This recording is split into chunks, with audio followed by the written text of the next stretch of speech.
Welcome back to BeerFormers, episode 47. Are you sure? Yeah, I am sure. If you want to get into how the sausage is made, I always forget what episode it is before we film every one of these. So I look it up every time.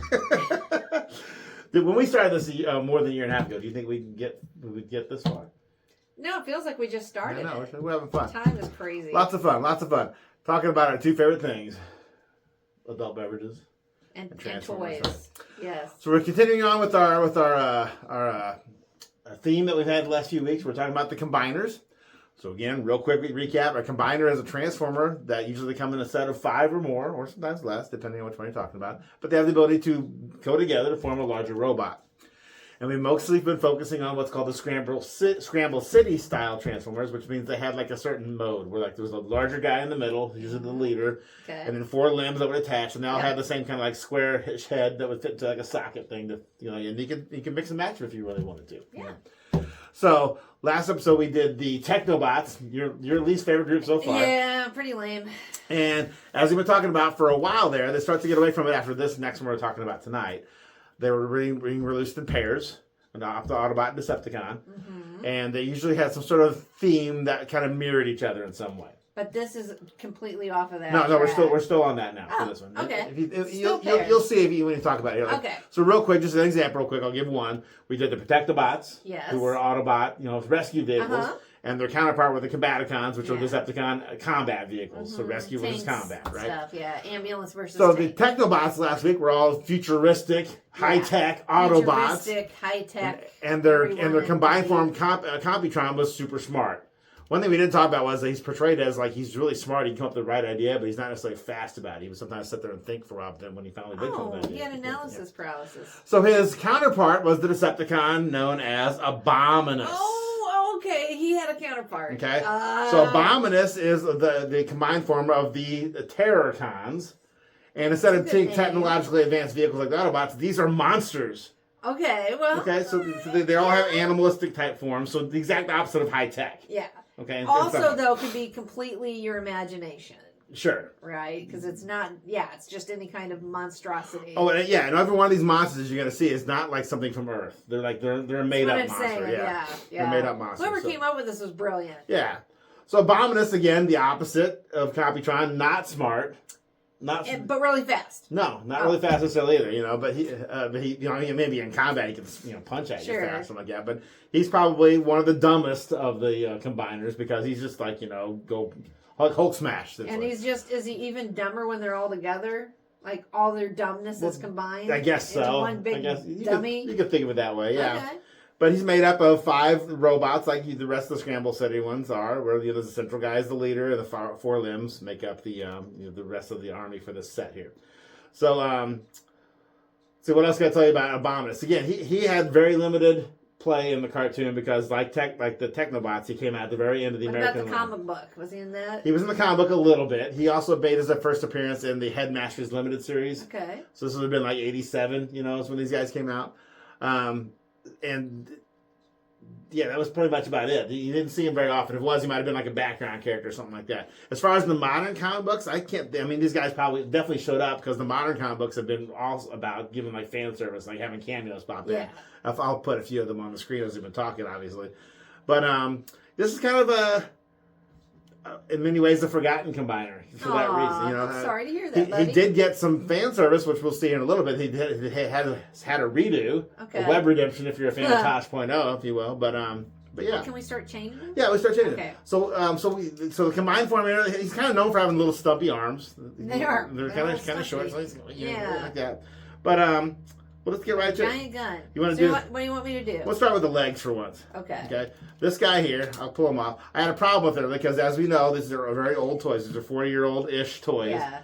This first one here, I'll go ahead and hand it to you. His name is, you'll love this one. Okay. Sinner Twin. Sinner. So he commits sins, I guess. So a little biblical reference, I guess.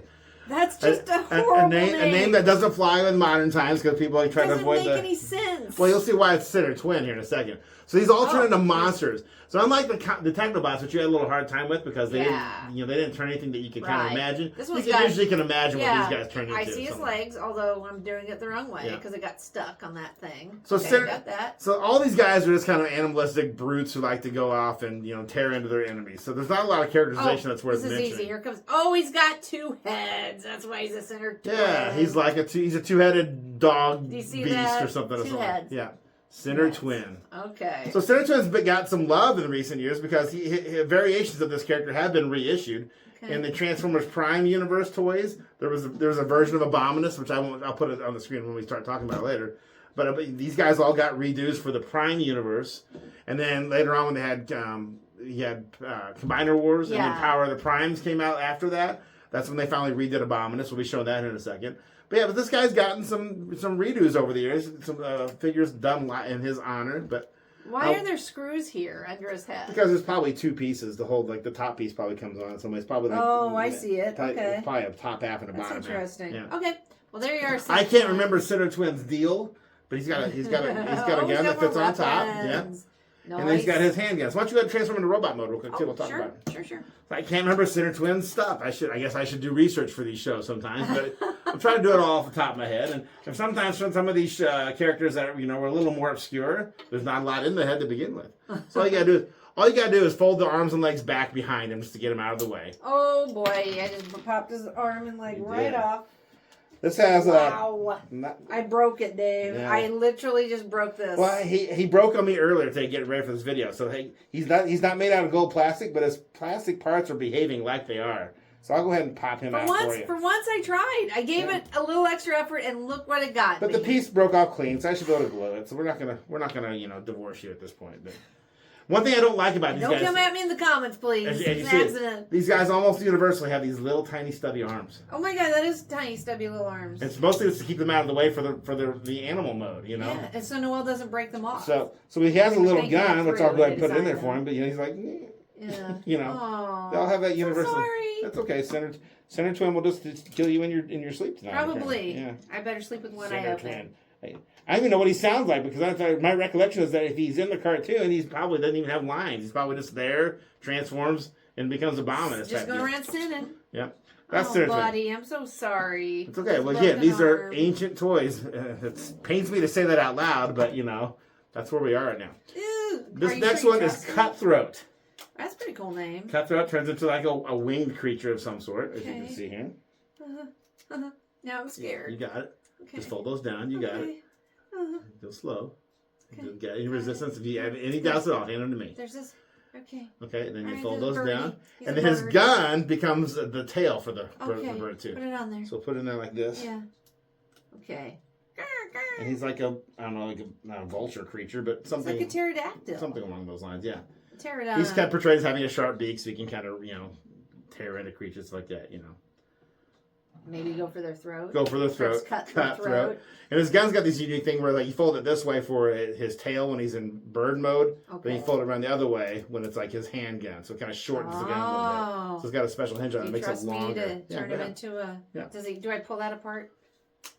Yeah, that makes his legs. Yep. And those go back. We'll get this gun out of the way. Okay. You just fold those back to kind of get him out of the way. Okay. And when you had the wings out, that's what they needed to be for his robot mode. Oh, and I see his little... You got to fold the wings back out again. That gets him out. That gets the arms. I see the stubby little arms. To be visible. All right, I feel better this time. Okay. I don't think I'm gonna break this guy. And then we'll put the in actual gun mode, and that folds down to become his chest. Head. Okay. Yep, and then the gun goes in his arm.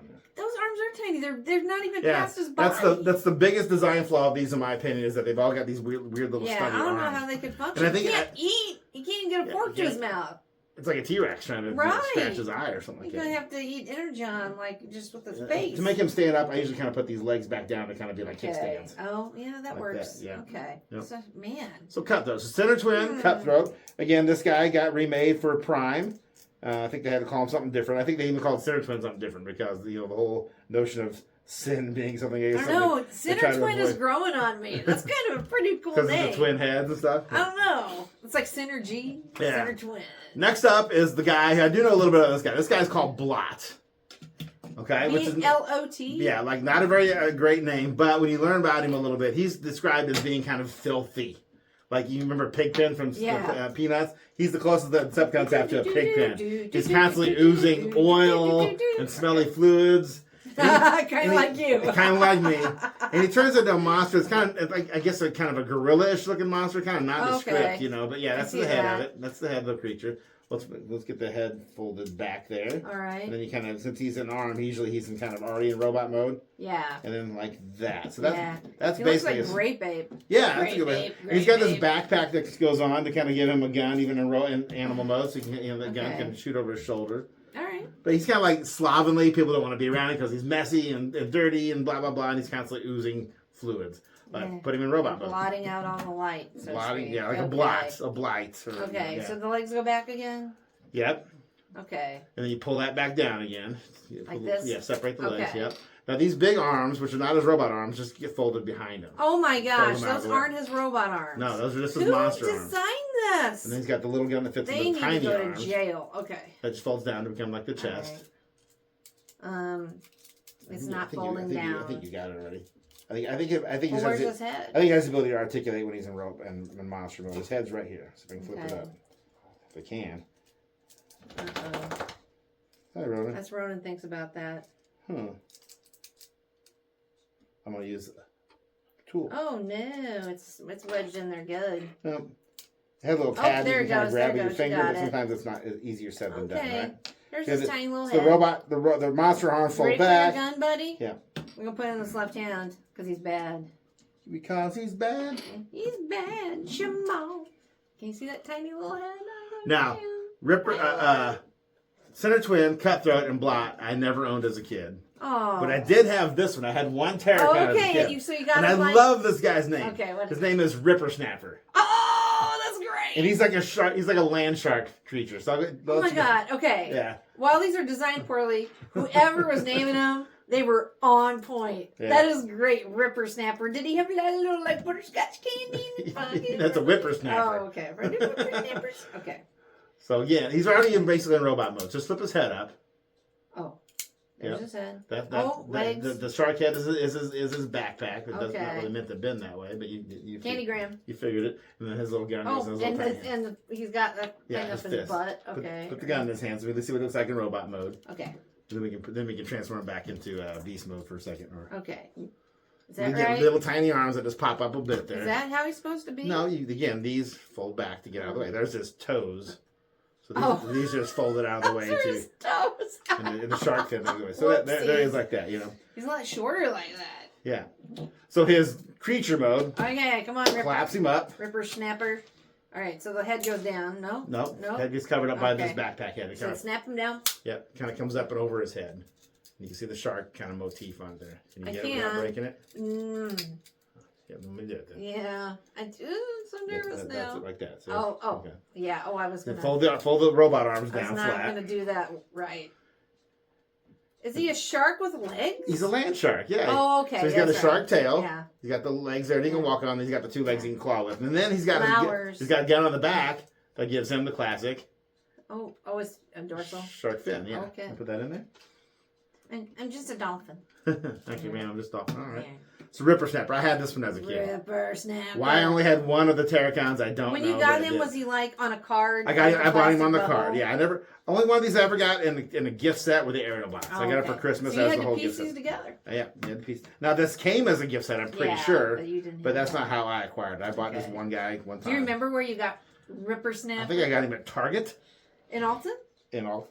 Okay. Yep. So, lastly, we got the leader. Okay, and this guy has got a great name. I'm going to take off his robot, his Abominus head. The leader's name is Hunger. HUNGRRR. Yeah, and why not 5 R's? I don't know. It could be. Sometimes when you spell it that way, you can.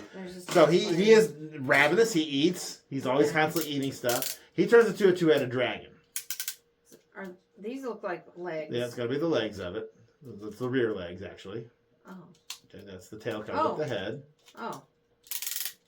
Like that? Yeah, and then his legs, his robot legs, are the two-headed dragon's heads. What am I doing so here? do this. You just got to kind of put it up like that. Okay. Flip that over, and then he's basically like that. Yep. It's upside down now. Oh, shoot. Yep. I did it, folks. Yeah, you did it. Kind of. Well, and you got his little front legs completely folded underneath them still, so he's like all. You're all stumpy. Yeah. Okay, here we go. Yeah. That is challenging. Rawr. Let's see. That's basically. Yeah, he's got two different heads. You can pose him different ways. He's categorized as being actually ravenously hungry all the time. Thus the name Hunger. And he will not just defeat you in battle, but consume you too. But guess what? I think I can remember all their names. You want me to, let's try? See. We'll transform into robot mode too. Okay, all right.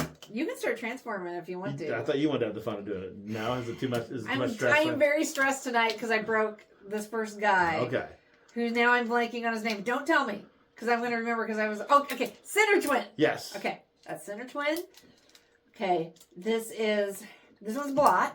Yes. This one's Ripper Snapper. Yep. This one is, he's a bird. Think pirate. Car. No, what's another name for a pirate? Jolly Roger. That's the name I'm of their flag. totally blanking on it now. A cutthroat. Okay, I had it too. Like a thief or something. Okay. And this one is Gemini's twin. Yes, Gemini's twin. This Abominus. is Hunger. Hunger. Okay. So Hunger is the leader. Oh. He's the two-headed dragon. Yeah.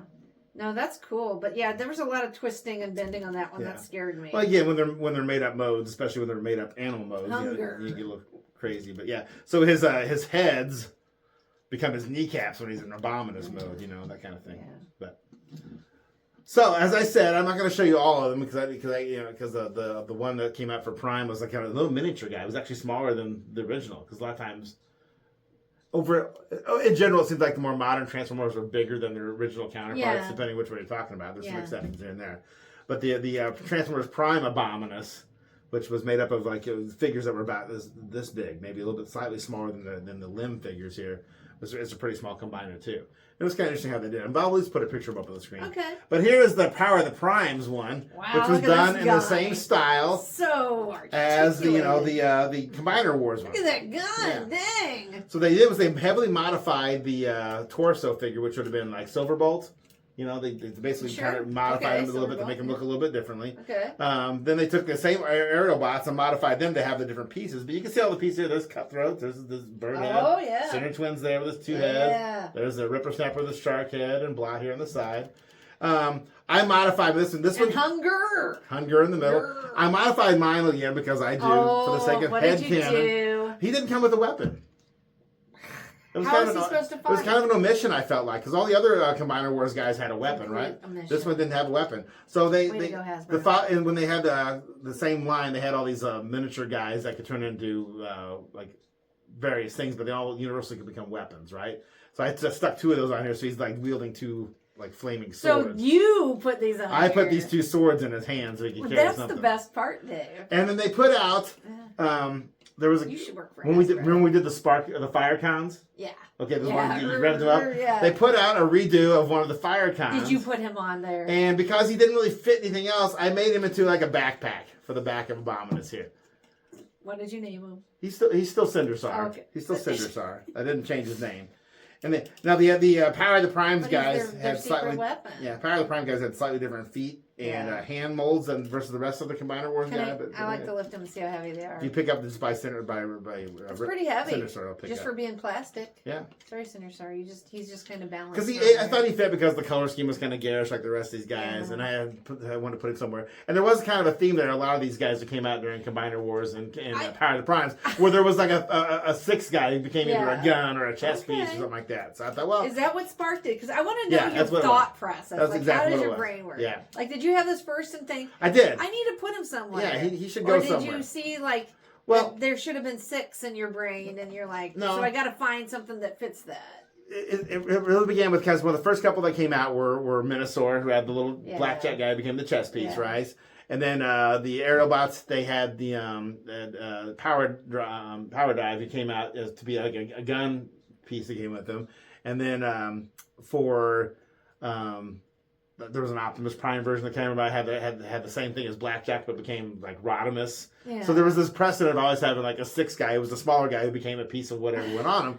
And so the same time this one came out, they finally came out with a Dinobot combiner, which they call Volcanicus. Which is kind of cool, yeah. And they put out all 5 Dinobots, like we were used to. But they put out it was the exact same toy as the Cinderstar, as a matter of fact, as the 6th Dinobot called Slash or something. I can't remember that name. That name might be wrong. If that is, I'll fix it on the screen. So they put out Slash, and I found a way to hook him onto the Dinobot one. So when they came out with Cinderstar, I'm like, well, I should probably find a way to put him on Abominus, and so I did. So, but that's it. So this is the last of the dual team combiners. But there's another one. Okay, there is one more Scramble City combiner, which we'll do in the future. It doesn't have a counterpart. It does not have a counterpart. It is a Decepticon, and it's ocean themed. We'll get to that. We'll tease that one later on. But then there are 2 other combiners for the original G1 line that we'll talk about eventually. One of them being the Predacons, which Decepticons are turned into animals. Okay. And then there was the Japanese only, never got released in America, the Train Bots. Ooh. That turned into locomotives, obviously. So we're almost through the G1 combiners. We did. There was one other one which we've done way back when. We did the Pretender Monsters. We did that set along with the Japanese counterpart, which was the Pretender Dinosaurs.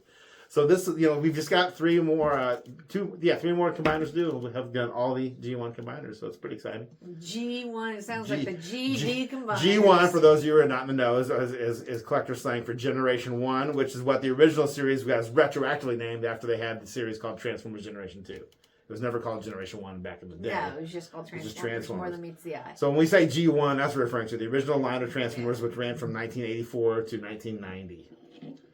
So that is the Terrorcon. Right. Now this name's been used again. There's been other Transformers called Terrorcons over the years. Don't forget his arm. I'll fix it as soon as we're done making this video.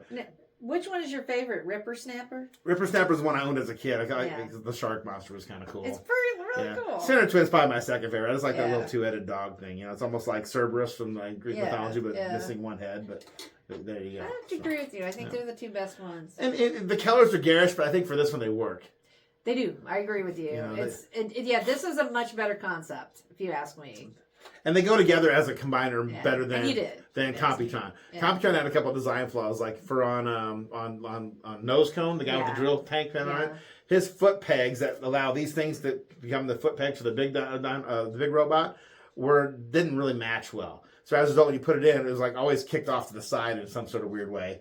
And then for some reason, they made a Strafe, the jet who liked to shoot everywhere, super skinny. So when he stood there, it looked almost like he had a withered arm. Oh. In my opinion. But anyway.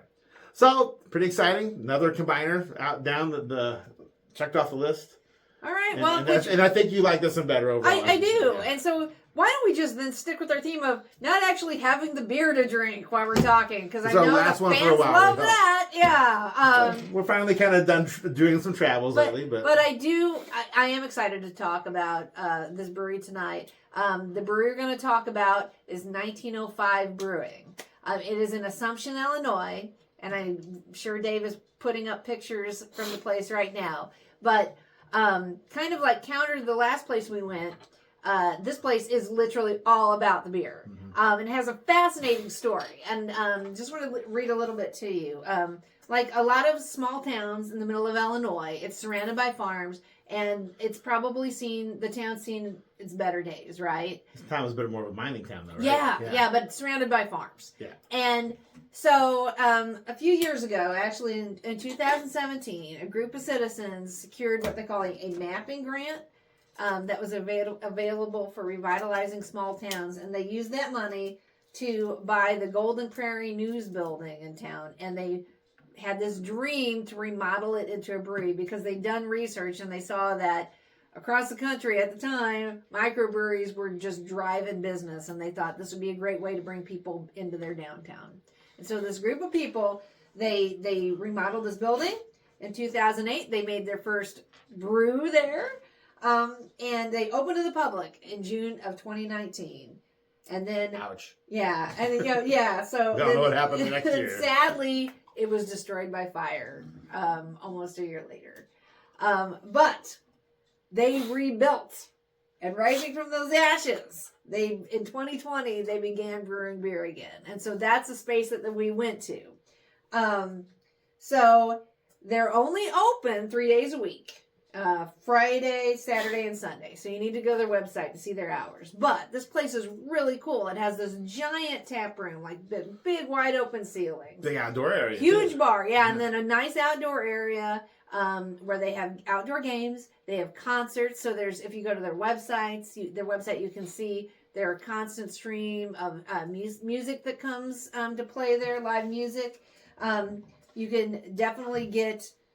they have flights of 4 ounces, and then they say, if you like one of those beers, take it home. They have 2 different sizes of growlers. No cans, but they do have growlers, and we brought one home, and Dave will be showing you the tasting that we did with that. Well, but that's in a minute. So. Yeah, so what we did was just the tease. It was because it was a growler, and we weren't going to be filming this episode for a while. We went ahead and tasted it live at our campground. So we went there with our friends. They do not have food. They're not a restaurant, but they do offer gourmet popcorn, beef sticks on site. They have food trucks come occasionally, and you're also invited to bring your own food if you like. But one of the coolest things is they really are about the brewing, and they talk on their website about their brewing process. Their climate is they have a glycol system for cooling. They use a 3-barrel system for their brew tanks, and everything is viewable. And it takes usually 14 days from the time they start until they get something into a keg. But speaking of that, while we were there with our friends, just drinking our beers, this dude just comes up to us, starts chatting us up. So how you liking it? Blah, blah, blah. And he'd been sitting by us for a while. I don't know if you noticed this or not, but he had sitting with a bunch of people. Yeah. I just thought he was another patron. Yeah. So, he comes chatting with us, and then I'll let you tell the rest of this, but turns out that he was one of the owners. And he said, hey, would you like to come back and see... Yeah, he said, I'm about to show some other people. You guys want to tag along? So we went back. Of course we do. Yeah, so tell them about that. We saw the whole brewing operation. They're proud of it. It was cool because anytime you get to see how the magic of that works, it's always kind of cool. But what really impressed me was, and this is not a slight, it was small. It was tight. Yeah. They're making fairly small batches. I mean, like our most local place nearby where we live is which we've done here on the show before, is Old Bakery, and they've got giant tanks. This guy, these folks were doing a couple 100 gallons at a time. And that's because it's all for sale there. Yeah. They do not distribute. Yeah. You can order the beer online and pick it up there, but they don't have cans. But it was packed on this Sunday we went, and that's what was amazing. Man, it's like how small this is. They've got to be very smart and get a big backlog, I guess, to be able to serve. Because otherwise, if it's just like we make it and keg it, they're going to run out of cake pretty fast. And they have all kinds of varieties. Yeah. I'll just read you a few. But another thing that was cool is it's right across the street from a war memorial. And apparently every night at 7:05 in the evening, I don't know, every night they're open. And I'm not sure what the significance of that number is, but at 7:05 in the evening, they have a special toast to veterans. That's because awesome. you can see the memorial from across the street. And we went over and visited it. You went to see what the deal was. Before we left. It was a cool memorial. You got an old caboose there, too, that you can kind of look at because it's right by the railroad tracks that cut through town. But, of course, we each did, our own flight so we could try 8 beers instead of just 4. Yeah. And, they were so good. But they have fun names like Russian and Have One. That was a Russian Imperial Stout. Yeah, I had that one. That was good. Beach Bum Lager. That's a Mexican lager. Downtown Brown. All kinds of different things. Farmer's Daughter, a fruity blonde ale. If you like hoppy, if you like sweet, if you like stouts, if you like sours, they had all kinds of varieties. But the one we brought home was called the Phoenix, which I'm assuming was inspired by Double entendre by the fire they had, and they rose from the ashes. But there's a certain way you're supposed to drink it, which we'll get to in a minute. It's an American lager. It says it was brewed to be a beer everybody could enjoy. It's a crisp beer with a single Mackinac hop. Mackinac, probably. Yeah, probably Mackinac. Like the Phoenix, we think this beer will rise to the top of your favorites list. And it was delicious. It was cool. Which we'll get to that in a second. So before we get ready to show our tasting of that beer, just another thing, as I was trying to say, is that, they've got all these beers, like 20 beers almost, and they're brewing them at 100 gallons at a time. So I just thought that was amazing. Yeah. the logistics of that. And they're very proud of it. And they invite you to come in for some aromatherapy. They say, come in while we're brewing and just smell what's going on. We sat outside, so it was a great vibe out there. They had lots of areas you could play games. It was immaculate inside that brewing area. I mean, they just keep that place so clean. They take it seriously. And I was so delighted that we had this opportunity to go because, I mean, it's not close to where we live. And we went because we were camping that weekend nearby place. That's why we went to Hangar 18 the day before because we were to check out the local. But man, I would absolutely go back to 1905. And if you're on a road trip or you're looking for something fun to do, or if you like live music, go on their website and see when bands are playing and make a night of it. Yeah, Hangar 18 for their music and their food. Yeah. The beer is good too, but it's definitely not their main focus. This place is all about the beer. So if you want to have some good variety of beers, where people who that's like their focus to make good beers. Speaking of, let's go ahead and go into roll that footage of our tasting of the Phoenix. Here's us tasting the Phoenix, and you'll see why it's kind of interesting how they suggested that you drink it. So as we said, we went to 1905 to go to check it out while we were camping. So we're filming this now live while we got this beer still fresh. Down at Wolf Creek State Park. We're at Wolf Creek State Park. So this was in Assumption, Illinois. Assumption, Illinois, an old mining town. And this is the best they had for takeout beer was growler. So we're filming this now to insert into our video when you're watching it here so we can see what's going on. So we're going to try this out. What we got, Noel? We tried several beers. We did. They had more than 20 beers, right? Right. And what we're trying now is the Phoenix, which is a lager. They said it's their basic standard beer, so we want to give this a shot. Yeah, we did not try this there while we were there. Yeah. This is the first time trying it. So this is a lager, so as you can see, it's pretty golden, like you'd expect. But what they say is that you have to drop one of these red hot candies. Should we try it first without the red hot? Let's try it without the red hot candy. So look at that. It's very sparkly. It is almost champagne-like. And this is a micro brew, as we probably already talked about. They have a really small operation, but very light yellow. Ooh, that's really good. Holy cow. Yeah, it is sparkly like a champagne. But I guess they call it the Phoenix because they have these red hot, like atomic fireballs. They want you to drop in there. So here we drop it in there. Boom. I don't know how fast it's going to react. Look at that.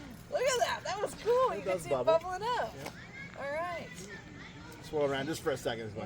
But we had a great time there. We tried, Yeah, we'll be talking about it. Yeah, eight of the beers. Yeah. Right now we're just trying this one. And I've already can taste the cinnamon coming off of that. Because the carbonation is very strong in this. It's one of the most carbonated. As you roll it around, it's like this flaming ball because the carbon. It's almost like when you do Mentos and soda. It's great, and I can even see red tinge getting dyeing the beer. So. Oh, that's wonderful. So we had a great time in 1905. That's exceptional. That is an exceptional. We didn't have a bad beer, but we do like this one here too. This is great. Yeah.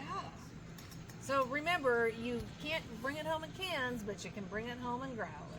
So awesome. So great beer, 1905. Thanks very much. And now back to our regular video.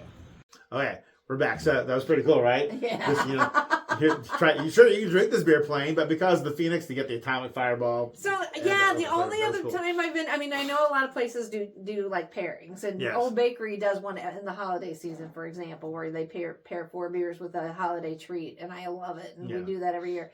But I've never had somebody suggest it. You try the candy with the beer, like drop it into the beer. Yeah. And it was cool. It really added an extra element to that whole experience. And it probably has to do with more of the candy than anything, but it dissolves. Yeah. I mean, the outer layer had the flavor. Because the name was the fireball. Yeah. So somebody thought of that. But my thought was, you put that in there, but you got to wait 20 minutes for it to do anything, right? Because it's a cold liquid. Things don't dissolve in cold liquids as well. But no, the outer coating dissolved really fast. Turn the beer orange. And you got this little cinnamon zing on the end of it. It was really cool. Really, it was great. Really fun way to try that beer.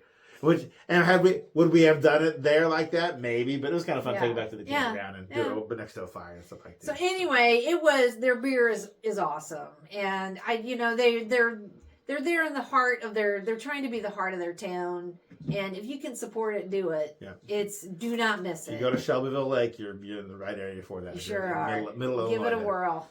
1905. 1905. Thumbs up. All right, so as we wind this down, as we always do, if you're interested in any kind of other Transformer that we haven't covered yet, drop us a line. Make sure you hit all those buttons, and thank you. By the way, I forgot to mention at the beginning, we're above 350 subscribers now. Oh, thank you all. Woo! We love you. So keep telling people about us. Share our videos, hit the like, subscribe, the bell, all the buttons. Keep that going. But if you'd like to know more about any Transformer we haven't done yet, please drop us a line. We're happy to put it in the rotation for what we're going to talk about next. And because once we're done with the combiners, we'll be looking for the next thing to go to. And we'd love it to be somebody's suggestion from out there in the world. Same with the spirits and beers that we try. If there's any brewery or distillery that you'd like us to feature on BeerFormers, please put it down in those comments. We would love to have some new ideas. Some place to go, somewhere different we can go try. Yeah. If you'd like more information about the Terrorcons specifically, my two places I always recommend are tfwiki.net, the Transformers Wiki. Again, I'm not sure off the top of my head because I haven't watched it myself. If Chris McFeely, who has the basics on, has one about the Terrorcons. I think he does. Actually, no, I'm thinking about it now. It came to my mind. He does. He did a special Halloween one a couple years ago. Ooh. So it's like the theming of the video is kind of scary because of the Terrorcons. So definitely check out Chris McFeely's video on the Terrorcons or any of his other videos about the basics on Transformers. But so once again, thank you for tuning in. Thank you for hitting all the buttons and sharing us into other videos. And as we're gonna toast. Have nothing to toast for? That's okay. We'll do it next time. Okay, we'll do it next time. But as we say here, make sure you play responsibly, which, this happens with old toys. But we're responsible. We're going to fix it. Make sure you drink responsibly. Thanks for watching this here at BeerFormers. One meets the right. Bye. Bye.